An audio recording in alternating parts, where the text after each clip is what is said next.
লাট্টু চরকি ঘোড়া বাংলায় আসছে নোটের তোড়া।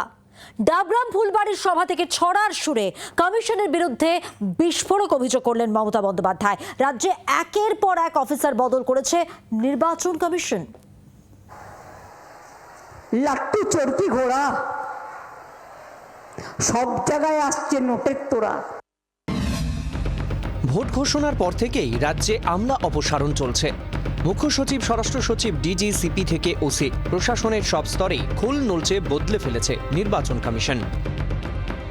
প্রথম থেকেই কমিশনের রদবদলের বিরুদ্ধে সরব তৃণমূল। উত্তরবঙ্গের ডাবগ্রাম ফুলবাড়িতে প্রচারে গিয়ে কমিশনের বিরুদ্ধে বিস্ফোরক অভিযোগ তৃণমূল নেত্রীর। টাকা মাদক রাজ্যে ঢোকাতেই অফিসার বদল, দাবি তৃণমূল নেত্রীর। আমাদের সব অফিসারদের কেন চেঞ্জ করেছি জানেন? কারণ বন্দুক ঢোকাবে বলে, ড্রাগ ঢোকাবে বলে, টাকা ঢোকাবে বলে। আমার কাছে ইতিমধ্যেই ছবি এসে গেছে অনেক, কোথায় কোথায় কাকে দিয়ে টাকা নিয়ে আসছে। প্রয়োজনে সেই ভিডিও ফাঁস করে দেব, এখন রেখে দিয়েছি সযত্নে। ওরা নাকি ছাপ্পা দেবে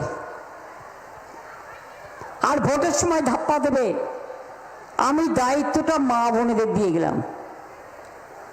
কাউন্টিং এর দিন আর ইলেকশনের দিন যতক্ষণ শেষ না হবে, দরকার হলে পান্তা ভাত খাবেন, একদিন শীতলা পুজোতেও খান, কিন্তু সব পাহাড়াদার আপনারা।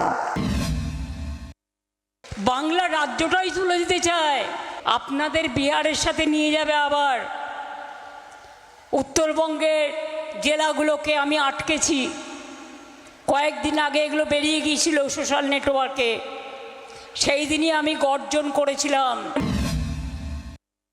মমতা বন্দ্যোপাধ্যায় একজন মুখ্যমন্ত্রীর পদে বসে থাকা অবস্থায়, এখন যদিও তিনি বিদায়ী মুখ্যমন্ত্রী, সেইখানে দাঁড়িয়ে তিনি থ্রেট করছেন। এটা পুরোটাই হচ্ছে থ্রেট এবং হিংসার উস্কানি দিচ্ছেন। আমি নির্বাচন কমিশনকে বলবো এর কগনিজেন্স নিতে এবং ওনাকে প্রচার থেকে বিরত করতে। আগামী 15 দিন যেন উনি প্রচার করতে না পারেন। যে ভোটার লিস্ট পুরোটাই হচ্ছে সুপ্রিম কোর্টের তত্ত্বাবধানে যারা জুডিশিয়াল অফিসার আছেন তাদের দ্বারা। স্বাভাবিকভাবে আপনি সুপ্রিম কোর্টকেও মমতা বন্দ্যোপাধ্যায় মানছেন না, কত বড় লাটের বাট হয়ে গেছেন যদি সুপ্রিম কোর্টকে মানবেন না। এত বড় যে ভারতবর্ষের সংবিধানের থেকেও বড় হয়ে গেছে।